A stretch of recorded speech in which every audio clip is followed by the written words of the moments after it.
ओम ह्रीं अरहं णमोजिनाणं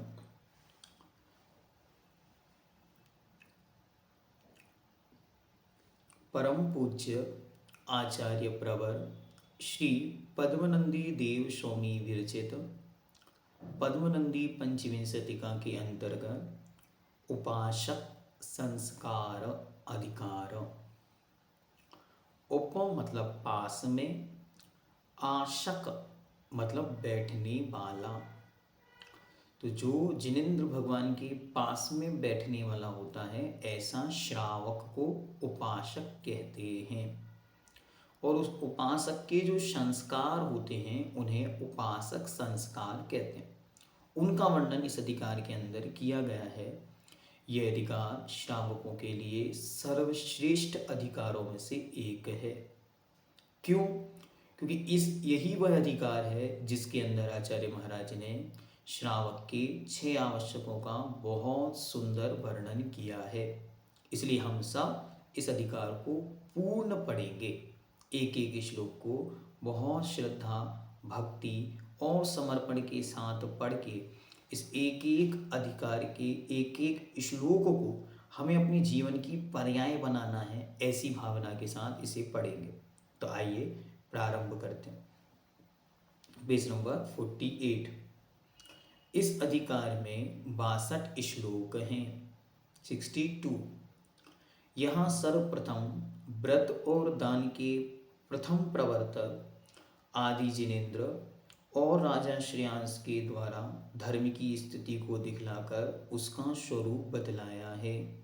महत्वपूर्ण क्या है कि ये ग्रंथ एक ऐसा अद्भुत ग्रंथ है जहाँ पूज्यवर ने बार बार राजा श्रेयांश के दान तीर्थ की और भगवान आदिनाथ के व्रत तीर्थ की महिमा गाई है। अभी जब हम पूर्ण विस्तार से पढ़ेंगे तब और उसे समझेंगे। अभी संक्षेप में देखते हैं। पश्चात संपूर्ण देश और काल के भेद से 2 भेद रूप उस धर्म के स्वामियों का निर्देश किया है।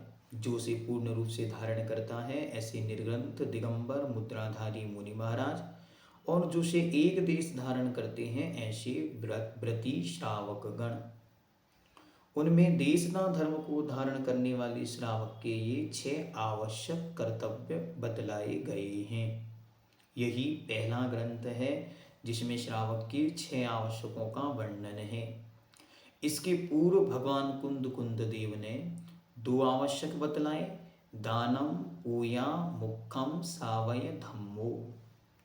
फिर इनके बाद 1000 साल बाद भगवान वीरसेन स्वामी महाराज ने पूज्य ग्रंथराज धवला जी में 4 आवश्यक बतलाए।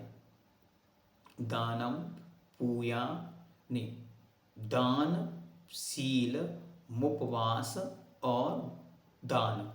तो पूजा, दान, शील और उपवास ऐसे 4 वो सूत्र मुझे स्मरण में नहीं आ रहा, वह सूत्र उन्होंने वहाँ पर दिया। फिर जाकर भगवान ने उसे और विस्तृत किया और पद्मनंदी आचार्य ने उसे बहुत सुंदर स्वरूप हमारे सामने रखा।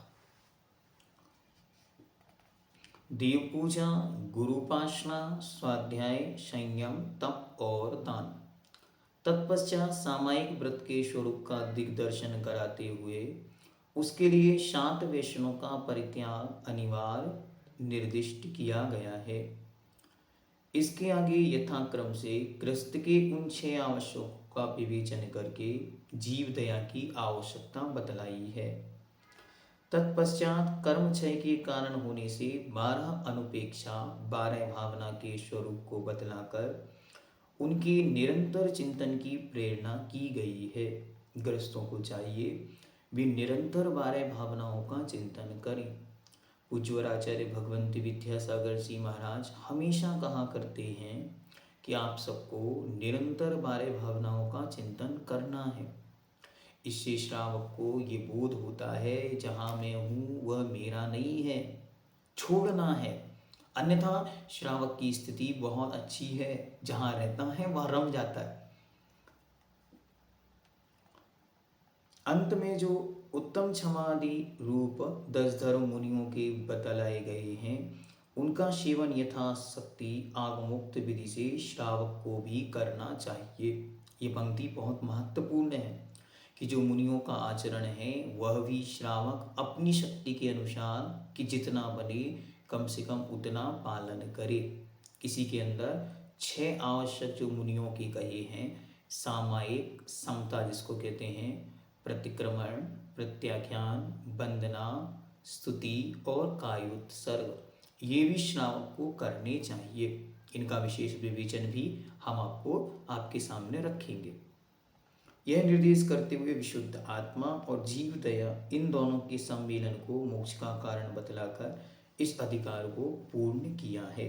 आइए अब हम उपासक संस्कार नामक अधिकार को प्रारंभ करते हैं। ये उसका सार संक्षेप आपके सामने रखा। Page number 170, 170। आद्यो जिनो नृपः श्रेयान् व्रतदानादि पुरुषौ एतदन्यो न्यसंबंधे धर्मस्थिति रभूदिः। कहते हैं आद्यो मतलब आदि, जिनो जिन, आदि जिन मतलब आदिनाथ भगवान, और नृपः श्रेयान मतलब श्रेयांस नाम का राजा। ये दोनों के कौन हैं? व्रतदान आदि पुरुषौ, ये दान और व्रत के पुरुष हैं, मतलब इनके प्रवर्तक हैं, इनको शुरू करने वाले हैं। इनके माध्यम से ही आज तक ये धर्म की स्थिति बनी हुई है। अगर वो व्रत का उपदेश नहीं देते तो ये मुनि मुद्रा कहाँ से आती, और यदि वो दान की परंपरा नहीं बतलाते तो मुनियों की स्थिति कैसे बनती। तो इसलिए ये दोनों ही इस धर्म तीर्थ और दान तीर्थ के प्रवर्तन से सिरमोह की तरह कहे गए। आइए आगे देखते। आद्यजिन अर्थात ऋषभदेव तथा राजा श्रेयांस, ये दोनों क्रम से व्रत विधि और दान विधि के आदि प्रवर्तक पुरुष हैं। प्रवर्तक मतलब होता है आगे बढ़ाने वाले, अर्थात व्रतों का प्रचार सर्वप्रथम भगवान ऋषभदेव के द्वारा प्रारंभ हुआ तथा दान विधि का प्रचार राजा श्रेयांस से प्रारंभ हुआ। इनका परस्पर संबंध होने पर यह भरत क्षेत्र में धर्म की स्थिति हुई है। इसलिए हमेशा ये ध्यान रखना है कि बिना व्रत और बिना दान धर्म तीर्थ जीवंत नहीं रह सकता। तो व्रती और दानी दोनों आवश्यक हैं। सम्यक दर्शन, सम्यक ज्ञान और सम्यक चारित्र, इन तीनों को धर्म कहा है तथा वही मुक्ति का मार्ग है जो प्रमाण से सिद्ध है। बार बार ये पंक्ति हर ग्रंथ में आपको देखने को मिल जाएगी। सम्यक दर्शन ज्ञान चारित्राणि मोक्ष मार्गः सदृष्टि ज्ञान वृत्तानि धर्मम। ये सब पंक्तियां यही हैं। जो जीव रत्नात्रय स्वरूप इस मोक्ष मार्ग में संचार नहीं करते हैं उनके लिए मोक्ष स्थान तो दूर तथा संसार अतिशय लंबा हो जाता है। जो सम्यक दर्शन ज्ञान चारित्र को धारण नहीं करते उनका मोक्ष जाना तो बहुत दूर है, संसार भी बहुत लंबा हो जाता है। यह धर्म संपूर्ण धर्म और देश धर्म के भेद से 2 प्रकार का है। धर्म को 2 रास्तों में विभक्त किया। अच्छी तरह ये ध्यान रखना है। पहला दिगंबर मुनि श्रमण अवस्था, दूसरा गृहस्थों का श्रावक मार्ग। दोनों ही धर्म हैं। अच्छी तरह हम मुनि नहीं बन पाए हैं तो कम से कम श्रावक के निरतिचार निर्दोष व्रतों का पालन तो करें। यह भी मार्ग है, भगवान के द्वारा कहा गया है। सच्चा धर्मो द्विधा भवेत, 2 प्रकार का है। आद्य भेदे च निर्ग्रंथा द्वितीय गृहिणः स्थिता। अच्छी तरह पंक्तियां आगम है, सूत्र है, याद करना है, ध्यान में रखना है। फिर आगे कहते हैं वर्तमान में भी उस रत्नात्रय स्वरूप धर्म की प्रवृत्ति उसी मार्ग से अर्थात पूर्ण और देश धर्म स्वरूप से हो रही है। इसीलिए वे ग्रस्त भी धर्म के कारण माने जाते हैं। ये पंक्तियाँ, इन पंक्तियों को ध्यान रखना है। जीवन पर्यंत कोई कभी चर्चा करे, उनसे कहो देखो क्या लिखा। संप्रति अपि प्रवर्तते धर्मस्तेन एव वर्तिमना, मतलब आज भी वह धर्म उसी रूप में चल रहा है।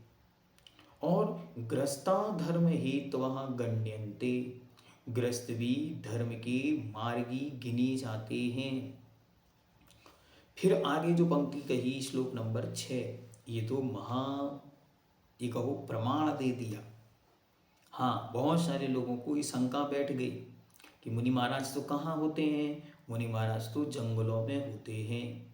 देखो इन्होंने प्रमाण दिया, संप्रति अत्र कलौ काले जिन गेहे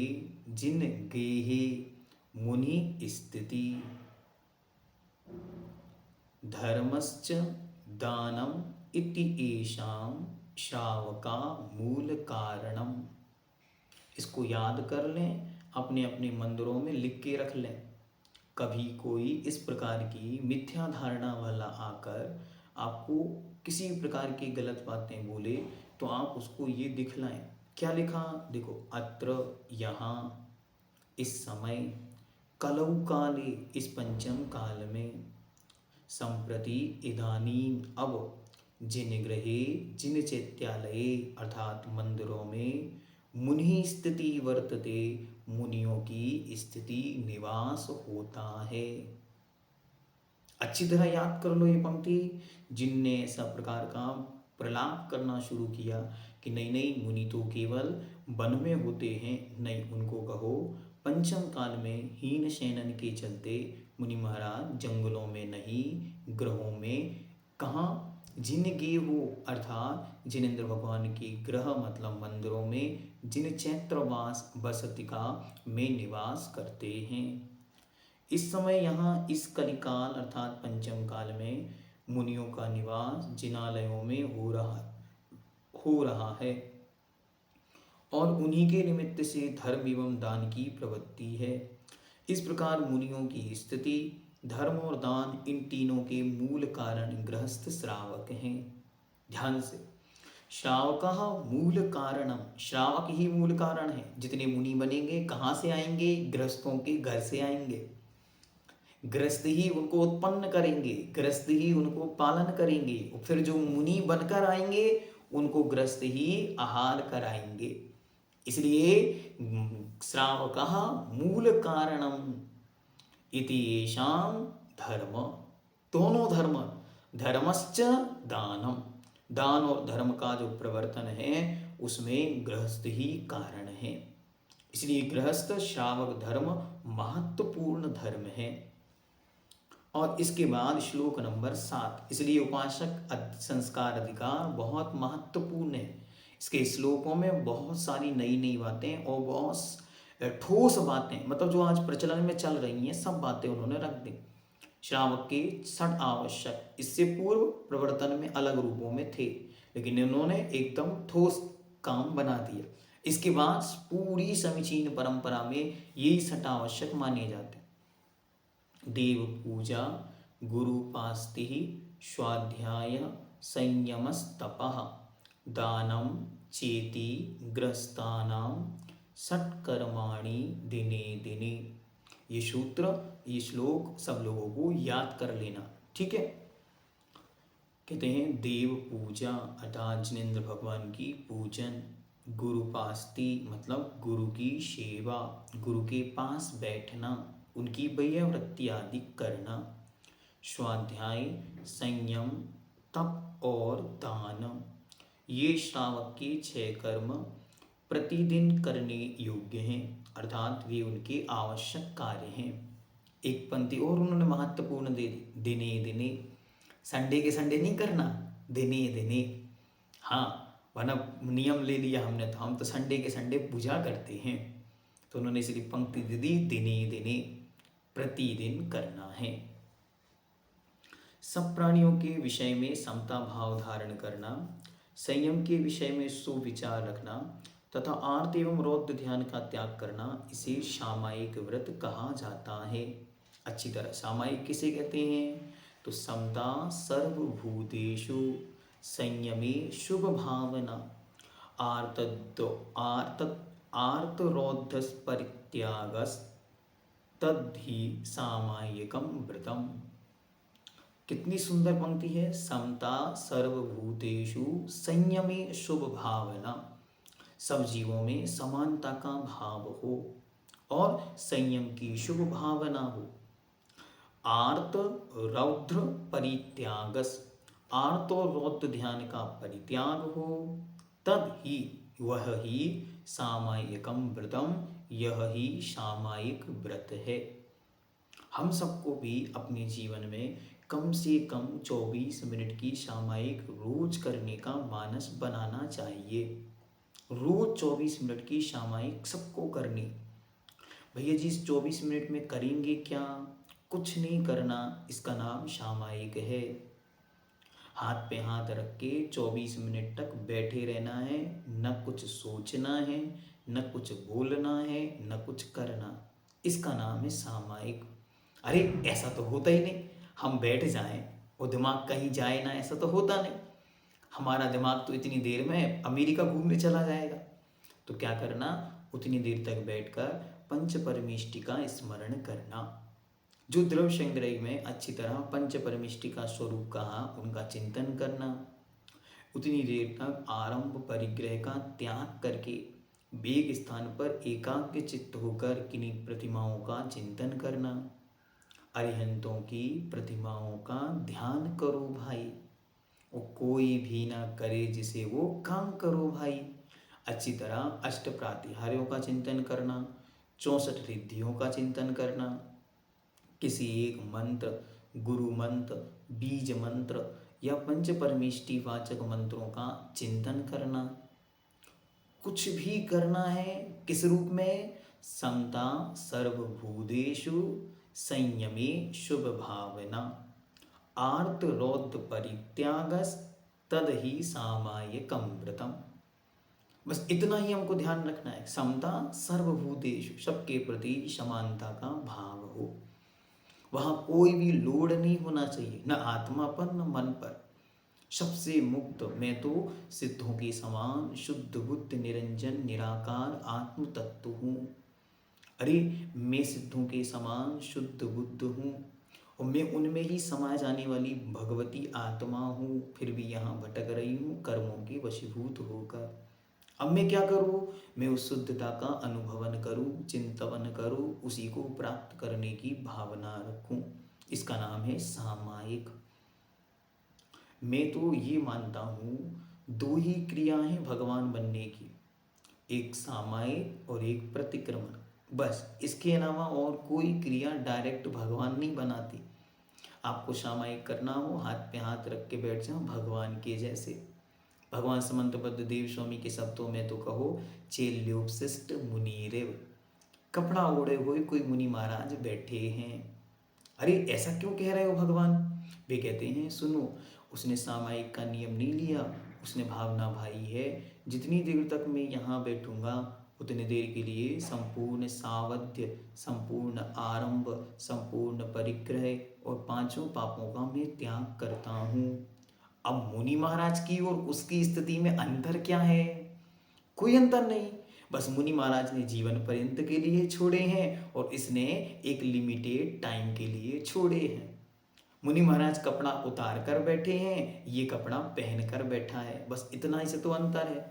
चेल्योपशिष्ट मुनिरेव, बस उतनी देर के लिए हमको भगवान की तरह बैठना है। भगवान कैसे बैठे हैं? नासा के अग्रभाग पर दृष्टि कर कर, कुछ नहीं बोलते, कुछ नहीं सुनते, कुछ नहीं सोचते, कुछ नहीं करते, बस ऐसे ही हमको बैठना है। अकर्ता ऐसे बैठना अभ्यास करके देखो।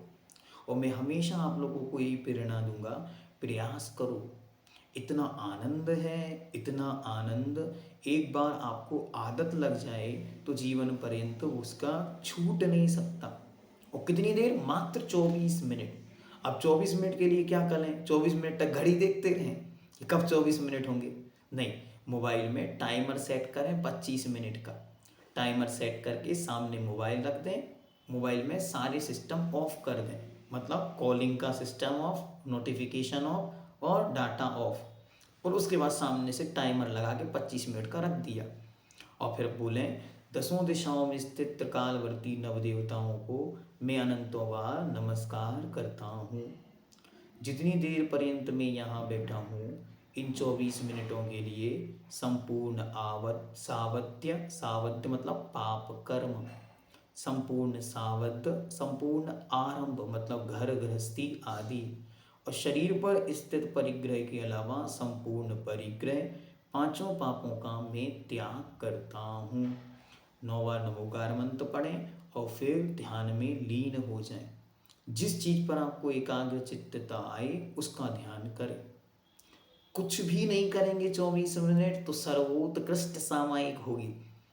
और किसी दिन नमोकार मंत्र का चिंतन करें, किसी दिन बड़े बाबा का चिंतन करें, किसी दिन बड़े बाबा की जाप मंत्र के बीजाक्षरों का चिंतन करें, किसी दिन पंच परमेष्ठी का चिंतन करें, किसी दिन कुंडल के बड़े बाबा का चिंतन करें, किसी दिन संबीत शिखर की टोंकों का चिंतन करें, किसी दिन सिद्ध भगवान का चिंतन करें।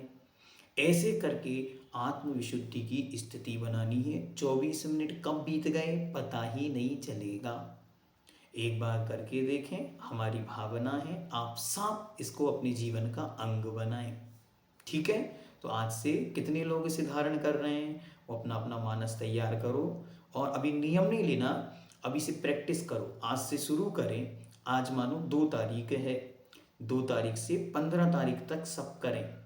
15 तारीख के बाद अगर मानस बन जाए, अभ्यास में आ जाए, किसी भी समय, कोई समय निश्चित नहीं, सुबह उठने से लेकर सोने के पहले जब आपको समय मिल जाए तब 24 मिनट एकाग्रता का धारण कर लें।